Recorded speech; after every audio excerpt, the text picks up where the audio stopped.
Assalamualaikum warahmatullahi wabarakatuh.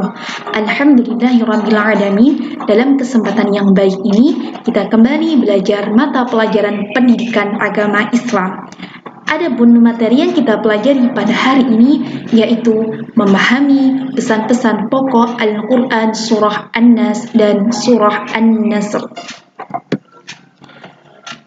Mari kita mengawali pembelajaran pada hari ini dengan membaca basmalah, dengan harapan semoga kita senantiasa mendapatkan kemudahan dalam belajar. Kita belajar terlebih dahulu materi mengenai surah An-Nas.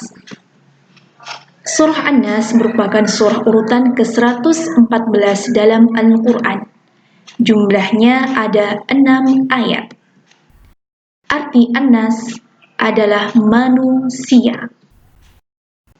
Surah An-Nas adalah surah meminta perlindungan kepada Allah Subhanahu wa Ta'ala dari bahaya golongan manusia dan jin.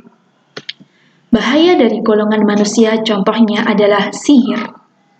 Sedangkan bahaya dari golongan jin contohnya bujukan atau rayuan jin agar manusia lalai dalam mengerjakan ibadah kepada Allah Subhanahu wa Ta'ala.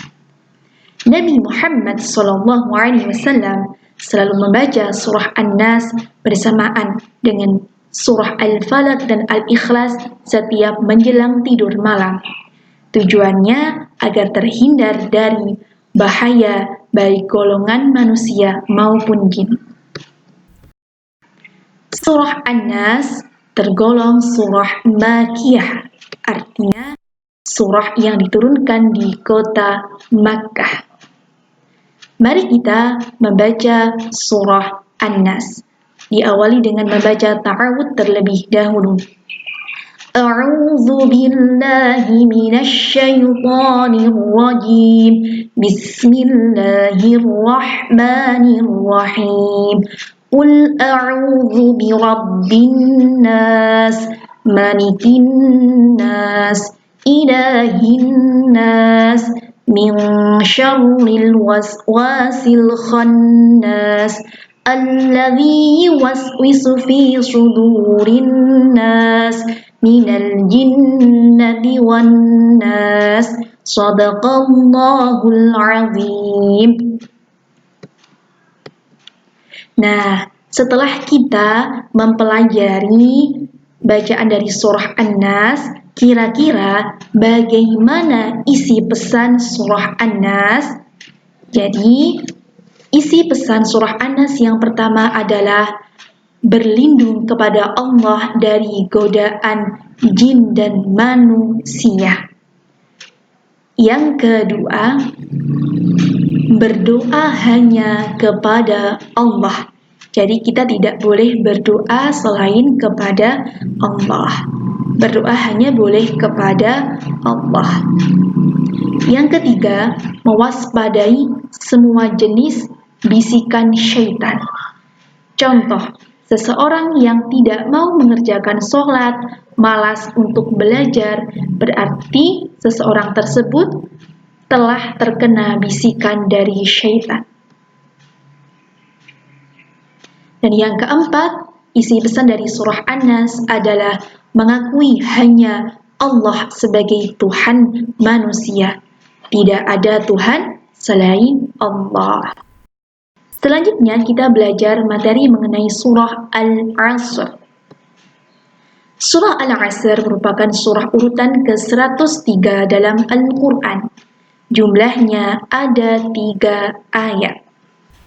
Arti Al-Asr adalah waktu atau masa. Surah Al-Asr merupakan golongan surah Makkiyah, yaitu surah yang turun di kota Makkah. Mari kita membaca surah Al-Asr bersama-sama, diawali dengan membaca ta'awudz. A'udzu billahi minasy syaithanir rajim. Bismillahirrahmanirrahim. Wal 'asri innal insana lafi khusrin Innal ladzina amanu wa 'amilus sholihati wa tawasaw bil haqq wa tawasaw bil haqqi wa tawasaw bis sabr. Shadaqallahul azim. Nah, setelah mempelajari surat Al-Asr, kira-kira apa ya isi pesan surah Al-Asr? Jadi, isi pesan surah Al-Asr yang pertama adalah menggunakan waktu untuk kebaikan. Contohnya adalah belajar dengan rajin, mengaji dengan rajin, dan juga membantu kedua orang tua. Adapun isi pesan surah Al-Asr yang kedua yaitu disiplin waktu untuk kebaikan. Contohnya melaksanakan sholat tepat waktu, datang ke sekolah dengan tepat waktu. Sekian pelajaran tentang surah An-Nas dan surah Al-Asr. Silahkan dipelajari materi tentang ini. Semoga kita bisa mendapatkan ilmu yang bermanfaat. Amin ya rabbal alamin.